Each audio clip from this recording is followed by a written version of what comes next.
അവസാനം ഞാൻ മാതാവിനോട് പരാതി പറഞ്ഞു. മാതാവേ, ഞാൻ കേട്ടത് മാതാവിൻ്റെ അടുത്ത് വന്ന് പ്രാർത്ഥിക്കുന്നവരെല്ലാവർക്കും മാതാവ് അനുഗ്രഹങ്ങൾ കൊടുക്കുന്നുവെന്നാണ്. ഞാനിവിടെ വന്ന് മാതാവിൻ്റെ അടുത്ത് മുട്ടിപ്പായി പ്രാർത്ഥിച്ചു. ഞാൻ വെച്ച നിയോഗം എനിക്കതാണ്. ഒരു രാത്രി ഇനി എഴുന്നേറ്റില്ലെങ്കിലും കുഴപ്പമില്ല, ആ ഒരു രാത്രി അത്രയ്ക്ക് മാത്രം എനിക്കൊന്ന് ഉറങ്ങാൻ എനിക്ക് സാധിക്കണമെന്ന് പറഞ്ഞു. എന്നിട്ട് മാതാവ് എനിക്ക് സാധിച്ച് തരാത്തത് എന്താണെന്ന് പറഞ്ഞ് ഞാൻ പരാതിയും പരിഭവവും പറഞ്ഞു കൊണ്ടിരുന്നു.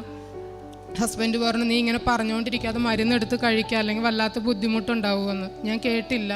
പക്ഷെ അന്ന് രാത്രി ഒരു 11 മണി 11:30 ആയപ്പോൾ ഞാൻ മാതാവിനോട് ഇങ്ങനെ പരാതി പറഞ്ഞുകൊണ്ടിരുന്നപ്പോൾ പെട്ടെന്ന് തന്നെ കുന്തിരിക്കം, അതായത് ഇപ്പോൾ ഈ മാതാവിൻ്റെ രൂപം കൊണ്ടുവരുമ്പോൾ നമ്മൾ കുന്തിരിക്കം കത്തിച്ച് കൊണ്ടുവരുന്ന ആ ഒരു സ്മെല്ല് വീട് മൊത്തം പരന്നു. എൻ്റെ പേര് സുനിത. ഞാൻ എറണാകുളം ജില്ലയിൽ നിന്ന് കാക്കനാട് എന്ന സ്ഥലത്തു നിന്ന് വരുന്നു. എറണാകുളം ജില്ലയിൽ നിന്ന് കാക്കനാട് എന്ന സ്ഥലത്ത് നിന്ന് വരുന്നു. എൻ്റെ പേര് സുനിത. ഞാനിവിടെ ആദ്യമായിട്ട് ഉടമ്പടി എടുക്കാൻ വന്നത് ജനുവരി 11 2023 എൻ്റെ മകളുടെ കുഞ്ഞിന് വേണ്ടിയാണ് ഞാൻ ഇവിടെ ആദ്യമായിട്ട് ഉടമ്പടി എടുത്തത്. എൻ്റെ കുഞ്ഞ് 2022 ജൂൺ മാസം 6 മുതൽ അവന് തീരെ സുഖമില്ല, പനിയും ചുമയുമായിരുന്നു. സ്കൂളിൽ നിന്ന് വീട്ടിലേക്ക് കൊണ്ടുവന്ന കുഞ്ഞിനെ ഒരു 7 മാസത്തോളം ഡോക്ടർമാരെ മാറി മാറി കാണിക്കുകയും അവന് വേണ്ട ചികിത്സ നൽകിയെങ്കിലും അവന് അസുഖം വിട്ടു മാറുന്നുണ്ടായിരുന്നില്ല. അങ്ങനെ ഒരു ദിവസം ഞാൻ എൻ്റെ അച്ഛൻ്റെ അടുത്ത് ലോട്ടറി വിൽക്കുകയാണ്. എൻ്റെ അച്ഛൻ അവിടെ റോട്ടിൽ നിന്നുകൊണ്ടിരുന്നപ്പോൾ ഒരു ചേച്ചി കൃപാസനം മാതാവിൻ്റെ പത്രം കൊണ്ടുവന്ന് തന്നു. ഇതിനു മുമ്പ് ഞാൻ ഈ വഴിക്ക് പലതവണ പോയിട്ടുണ്ടെങ്കിലും എനിക്ക് പള്ളിയിലോട്ട് കയറുവാനോ ഇതിനെക്കുറിച്ചൊന്നും അറിയില്ലായിരുന്നു. അപ്പോഴാണ് ഈ പത്രം കിട്ടിയപ്പോൾ എൻ്റെ മനസ്സിൽ വേഗം വന്നത്, ഇത് ഞാൻ എവിടെയോ കേട്ടിട്ടുണ്ടല്ലോ എന്ന് തോന്നി ഞാൻ ഈ പത്രം വാങ്ങിക്കുകയും അതുകൊണ്ട് വീട്ടിലേക്ക് പോവുകയും ചെയ്തു. അന്ന് രാത്രി എൻ്റെ കുഞ്ഞിന് പിന്നെയും തീരെ സുഖമില്ലാതെയായി. എന്ത് ചെയ്യണമെന്നും അറിയില്ലാതെ ഞാൻ വാവിട്ട് കരഞ്ഞു. ദൈവങ്ങളെ വിളിക്കാത്ത ദൈവങ്ങൾ, എൻ്റെ അറിയാവുന്ന എല്ലാം കുഞ്ഞിലെ മുതൽ പള്ളിയെന്നോ അമ്പലമെന്നോ ഒന്ന് വേർതിരിവില്ലാതെ എല്ലാ അമ്പലങ്ങളിലും പള്ളികളിലും പോകുന്ന ഞാൻ അന്നേ ദിവസം ഞാൻ വിളിക്കാത്ത ദൈവങ്ങളില്ല. കരഞ്ഞ് പ്രാർത്ഥിച്ചു എൻ്റെ കുഞ്ഞിനെ എനിക്ക് തിരിച്ചു തരാൻ. അന്ന് രാത്രിയാണ് ഞാൻ ഈ പത്രത്തെക്കുറിച്ച് ഓർത്തത്. അപ്പോൾ ഞാൻ എടുത്ത ആ സാക്ഷ്യങ്ങളെല്ലാം വായിച്ചു കൊണ്ടിരിക്കുമ്പോൾ താഴെ അച്ഛൻ്റെ ഇവിടുത്തെ നമ്പർ കണ്ടു. ഞാൻ ഉടനെ തന്നെ അച്ഛനെ വിളിച്ചു. പക്ഷേ എനിക്ക് വേഗം തന്നെ അച്ഛനെ കിട്ടി. രാത്രി ഒരു 7 മണി 7:30 എങ്ങാണ്ടായിട്ടുണ്ടാവും ഞാൻ വിളിച്ചപ്പോൾ. അപ്പോൾ അച്ഛൻ പറഞ്ഞു രാവിലെ ഒന്ന് വിളിക്കാൻ പറഞ്ഞു. രാവിലെ അച്ഛനെ വിളിച്ചു. ഉടനെ തന്നെ അച്ഛനെ കിട്ടി. അപ്പോൾ അച്ഛനോട് ഞാൻ പറഞ്ഞു, അച്ഛൻ ഇങ്ങനെ കൊച്ചിന് സുഖമില്ല എന്ന് പ്രാർത്ഥനയിൽ കൊച്ചിനെ പറയണമെന്ന് പറഞ്ഞു. അപ്പോൾ അച്ഛൻ ചോദിച്ചു പേരെന്താ, എവിടെയാണ് വീടെന്നൊക്കെ ചോദിച്ചു. ഞാൻ പറഞ്ഞു. അത് കഴിഞ്ഞ് ഞാൻ ഞായറാഴ്ച വരാമെന്ന് അച്ഛനോട് പറഞ്ഞെങ്കിൽ അപ്പോൾ അച്ഛൻ പറഞ്ഞു ക്രിസ്മസ് ഒക്കെയാണ്. ഡിസംബർ 23 ആയിരുന്നു ഞാൻ അച്ഛനെ വിളിച്ചത്. അപ്പോൾ എന്നോട് പറഞ്ഞു ഞായറാഴ്ച ക്രിസ്മസ് ഒക്കെ ആയതുകൊണ്ട് അവധിയായിരിക്കും, പിന്നെ ഒരു ഇട ദിവസങ്ങളിൽ വരാൻ പറഞ്ഞു. അങ്ങനെ ഞാൻ എൻ്റെ മകളെ വിളിച്ച് പറഞ്ഞു. മകളുടെ കുഞ്ഞാണ് എൻ്റെ അടുത്തുള്ളത്. മകളെ വിളിച്ച് പറഞ്ഞപ്പോൾ മോള് പറഞ്ഞു, അമ്മ എനിക്ക് ലീവില്ല, ഞാൻ ജനുവരി 10 എനിക്ക് ലീവുള്ളൂ, അന്ന് വരുമെന്ന് പറഞ്ഞു. അങ്ങനെ ജനുവരി 11 രാവിലെ എൻ്റെ മോൾ ഇവിടെ വന്നു. ബാംഗ്ലൂരാണ് എൻ്റെ മോൾ ജോലി ചെയ്യുന്നത്. എന്നിട്ട് ഉടനെ അന്ന് തന്നെ ഞങ്ങൾ ഇവിടെ വന്ന് ഉടമ്പടി എടുത്തു. എൻ്റെ കുഞ്ഞിനെ കൊണ്ട് ഞാൻ ഇവിടെ വരുമ്പോൾ ചേമ്പ് എങ്ങനെയാണോ തളർന്ന് കിടക്കുക ആ ഒരു അവസ്ഥയിലാണ് എൻ്റെ കുഞ്ഞിനെയും കൊണ്ട് ഞാനിവിടെ വന്നത്. നല്ല തണുത്ത് വിറച്ച് പനിക്കുന്നൊരു കുഞ്ഞിനെയും കൊണ്ട് അവിടെ നിന്ന് ഇവിടം വരെ ഞാനിവിടെ വന്നു. ഇവിടെ വന്ന ഉടനെ ഉടമ്പടി എടുക്കാൻ ഞാനും മോളും കൂടി 2ാമത്തെ നിലയിൽ പോയി. താഴത്ത് എൻ്റെ ഹസ്ബൻഡിനെയും കുഞ്ഞിനെയും ഏൽപ്പിച്ചിട്ടാണ് ഞാൻ പോയത്. എന്ത് ചെയ്യണമെന്ന് അറിയില്ല. ഇടയ്ക്കിടയ്ക്ക് ഫോൺ ചെയ്ത് ചോദിച്ചുകൊണ്ടിരുന്നു. അപ്പോൾ പറഞ്ഞില്ല കുഞ്ഞിന് കുഴപ്പമില്ല എന്ന് പറഞ്ഞു. പക്ഷെ തിരിച്ച് താഴെ വന്നപ്പോൾ നോക്കുമ്പോൾ ശരിയാണ്, പനിച്ച് വിറച്ചിരുന്ന കുഞ്ഞ് എവിടെ പോയി പനിയെന്നറിയില്ല. അതിനുശേഷം ഇന്നത്തേക്ക് 6-7 മാസത്തോളമായി. ഇതുവരെയും എൻ്റെ കുഞ്ഞിന് മരുന്നെന്ന് പറയുന്ന സാധനം ഞാൻ തൊട്ടിട്ടില്ല. ആ കുഞ്ഞിനെ ഡോക്ടറെ കാണിച്ചിട്ടില്ല. ഡോക്ടറുടെ ഒരു അനുവാദം ഒന്നുമില്ലാതെ തന്നെ, ആ മരുന്നില്ലാതെ തന്നെ ആ കൊച്ചിന്നും നല്ല രീതിയിൽ തന്നെ മുന്നോട്ട് പോകുന്നു. അതുപോലെ തന്നെ എൻ്റെ 2ാമത്തെ സാക്ഷ്യമാണ്. എനിക്ക് ഫൈബ്രോമയാൾജിയ എന്ന് പറഞ്ഞൊരു അസുഖമാണ്. അതൊരു 18 വർഷത്തോളമായി ജോയിൻറ്റുകളൊക്കെ വേദനയാണ്. അത് ആയുർവേദത്തിൽ കാണിച്ചാൽ അവർ പറയും ആമവാദമാണെന്ന് പറയും. അല്ലാത്ത സ്ഥലങ്ങളിൽ കാണിക്കുമ്പോൾ അവർ അതാ പറയുന്നത്. രാവിലെ എഴുന്നേക്കാൻ പറ്റത്തില്ല, എഴുന്നേറ്റ കയ്യും കാലും നടുവും ഒക്കെ ഇങ്ങനെ കോച്ചി പിടിച്ച് ഇങ്ങനെ ചൂടുവെള്ളത്തിലൊക്കെ മുക്കി കൈയൊക്കെ നിവർത്താൻ പറ്റത്തുള്ളൂ, അത്രത്തോളം വേദനയായിരിക്കും. കഴിക്കാവുന്ന മരുന്നുകളെല്ലാം കഴിച്ചു, ചെയ്യാവുന്ന ട്രീറ്റ്മെൻറ്റുകളെല്ലാം ആരെന്ത് പറഞ്ഞാൽ എവിടെയാണോ ഹോസ്പിറ്റലിലെ ഡോക്ടർമാർ അവിടെയെല്ലാം ഞാൻ പോയി കാണും. ഒരു ഇഞ്ചക്ഷൻ എടുക്കുകയെന്ന് വെച്ചാൽ തലയുടെ ഈ ബാക്കിൽ നിന്ന് നടുവിൻ്റെ ഇവിടം വരെ ചിലപ്പോൾ ഒരു ഇഞ്ചക്ഷനായി എടുത്ത് വരുമ്പോൾ ഒരു 100 ചില്ലാനും കുത്തെങ്കിലും അവിടെ നിന്ന് ഇവിടം വരെ എന്നെ കുത്തിയിട്ടുണ്ടാവും. അതുപോലെ ഒരുപാട് ഇഞ്ചക്ഷനും മരുന്നുകളൊക്കെ ചെയ്തു, എനിക്ക് മാറിയില്ല. ആ മരുന്നിൻ്റെ എഫക്റ്റ് കൊണ്ടാണോ എങ്ങനെയാണെന്ന് അറിയില്ല, ഒരു 15 വർഷത്തോളം ആ കൂട്ടത്തിൽ തന്നെ എനിക്ക് ഡിപ്രഷൻ പോലെ വരുമായിരുന്നു. ഉറങ്ങാൻ പറ്റത്തില്ല. മരുന്നില്ലാതെ എനിക്കൊരു ദിവസം പോലും ഉറങ്ങാൻ കഴിയില്ല. മരുന്നില്ലാതെ വേദന സഹിക്കാൻ പറ്റത്തില്ല. അങ്ങനെ ഒരു രാത്രി എങ്ങാനും മരുന്ന് തീർന്നു പോയാൽ ഒരു 12 മണിക്കുള്ളിലെങ്കിലും എനിക്ക് രാത്രി ഡോക്ടറെ പോയി കണ്ടിരിക്കണം. ഇന്ന് പോട്ടെ നാളെ നേരം വെളുപ്പിക്കാമെന്ന് വെച്ചാൽ എനിക്ക് പറ്റില്ല. അന്ന് രാത്രി തന്നെ വല്ലാത്തൊരവസ്ഥയായിരിക്കും. എന്ത് ചെയ്യണമെന്ന് അറിയാൻ പാടില്ല. ദേഷ്യം വരും, സങ്കടം വരും. ചിലപ്പോൾ ആത്മഹത്യക്ക് പല തവണ ഞാൻ ശ്രമിച്ചിട്ടുണ്ട്. പക്ഷെ കാരണങ്ങൾ എന്താണെന്ന് ചോദിച്ചാൽ എനിക്ക് പറയാനില്ല.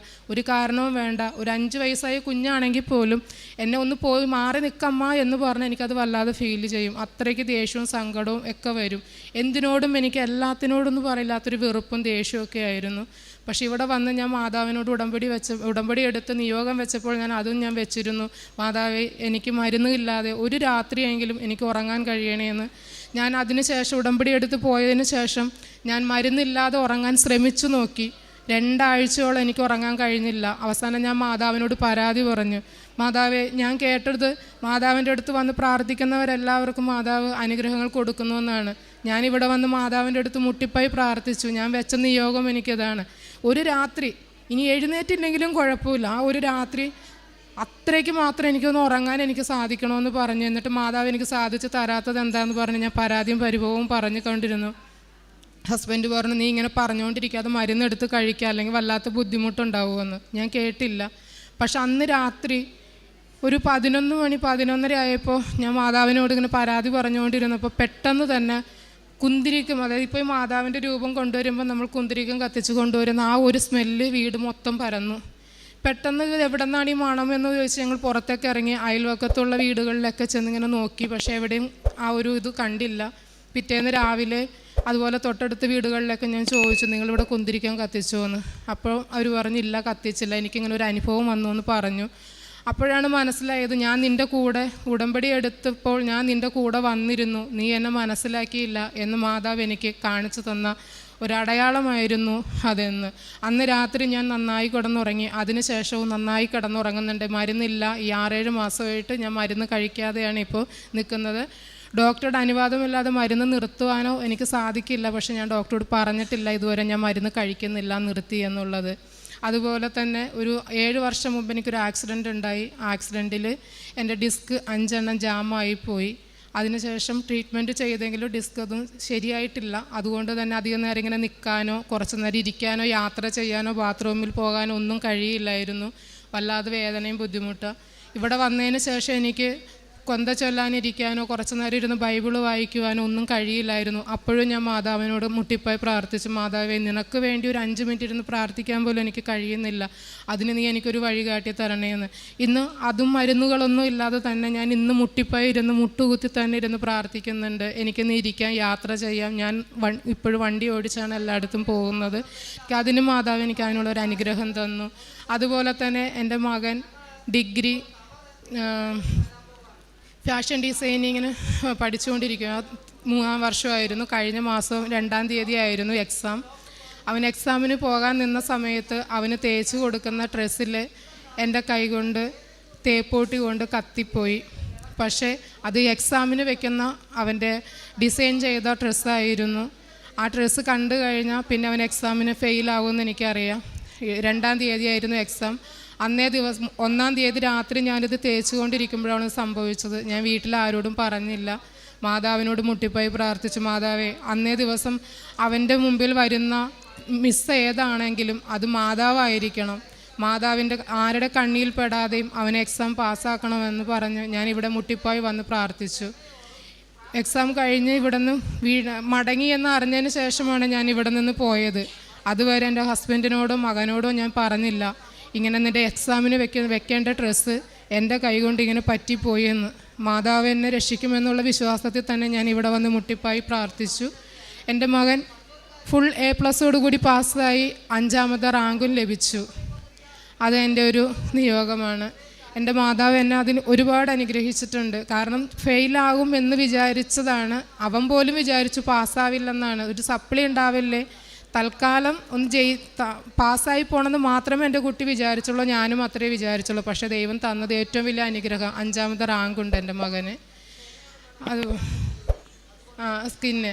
അതുപോലെ എൻ്റെ വീട് പണി നടന്നുകൊണ്ടിരിക്കുമ്പോൾ വാടകയ്ക്ക് പോയി താമസിച്ചതാണ്. അവിടെ നിന്ന് ഞങ്ങൾക്ക് കുടുംബത്തെ 4 പേർക്കും ഈ സ്കിന്നിൻ്റെ ഒരു പ്രോബ്ലം വന്നു. ഫംഗൽ ഇൻഫെക്ഷൻ എന്നാണ് ഡോക്ടർ പറഞ്ഞത്. 6 വർഷമായിട്ട് മരുന്ന് കഴിച്ചിട്ട് ഞങ്ങൾക്ക് മാറുന്നില്ല. മാസാമാസം വാങ്ങിക്കുന്ന ഡ്രസ്സുകൾ മുഴുവനും കത്തിച്ച് കളയുകയാണ് ചെയ്യുന്നത്. കാരണം ഇത് ഉപയോഗിച്ചിട്ട് പിന്നെ എത്ര ഉണക്കി ഉപയോഗിച്ചാലും അതിൻ്റെ ഫംഗൽ ഇൻഫെക്ഷൻ തുണികളിൽ ഇരിക്കുന്നത് കൊണ്ട് മാറി മാറി വന്നുകൊണ്ടിരിക്കും. ഞങ്ങൾക്കത് വല്ലാത്ത ബുദ്ധിമുട്ടായിരുന്നു. കാരണം ഹസ്ബൻഡ് മാത്രമേ ജോലി ചെയ്യുന്നുള്ളൂ, 2 കുട്ടികൾ പഠിക്കുന്നു. ഞാനാണെങ്കിൽ ജോലിക്ക് സുഖമില്ലാത്തതുകൊണ്ട് പോകുന്നില്ല. മാസാമാസം 4 പേര് ഡ്രസ്സുകൾ വാങ്ങി കത്തിച്ച് കളയാമെന്ന് പറയുന്നത് വല്ലാത്തൊരു ബുദ്ധിമുട്ടുള്ള കാര്യമായിരുന്നു. അതും ഇവിടെ നിയോഗത്തിൽ വെച്ചൊരു കാര്യമാണ്. അതിനുശേഷം വാങ്ങി വെച്ചിരുന്ന മരുന്ന് ഇവിടെ നിന്ന് പോയതിന് ശേഷം ഞങ്ങൾ ഉപയോഗിച്ചിട്ടില്ല. അങ്ങനെ ഒരു അസുഖം ഞങ്ങൾക്ക് ഉണ്ടായിരുന്നെന്ന് പോലും ഞങ്ങൾ മറന്നുപോയി. സത്യം പറഞ്ഞാൽ മരുന്ന് കഴിക്കുകയോ ഒന്നുമില്ല. ഈ മരുന്നുകൾ കഴിച്ച് ഞങ്ങൾക്കുണ്ടായ ഏറ്റവും വലിയ ബുദ്ധിമുട്ട് എന്തെന്ന് വെച്ചാൽ ഞങ്ങളെല്ലാവരും വണ്ണം വെച്ച് ഈ സെറോയിഡിന് അടങ്ങിയ മരുന്നുകളായിരുന്നു ഉപയോഗിച്ചുകൊണ്ടിരുന്നത്. എല്ലാവരും ഓവറായിട്ട് ശരീരത്ത് നീരും വണ്ണമൊക്കെ വെച്ച് വല്ലാത്ത ബുദ്ധിമുട്ടായിരുന്നു. ഇപ്പോൾ അസുഖങ്ങൾ കൊണ്ടുള്ള കുറേ ഇതാണ് ഞങ്ങൾക്ക് മാറിക്കിട്ടിയത്. അതിന് അമ്മയോടും തിരുക്കുമാരനോടും 1000 നന്ദി പറയുന്നു. വേദനകൾ വരുമ്പോൾ വീട്ടിൽ മരുന്നുകളല്ല ഞങ്ങൾ ഉപയോഗിച്ചുകൊണ്ടിരുന്നത്. ഞാൻ ആ വേദനയുള്ള സ്ഥലങ്ങളിൽ തൈലം പുരട്ടി വിശ്വാസ പ്രമാണം ചൊല്ലിയാണ് ഞാൻ അസുഖങ്ങൾ മാറ്റിക്കൊണ്ടിരുന്നത്.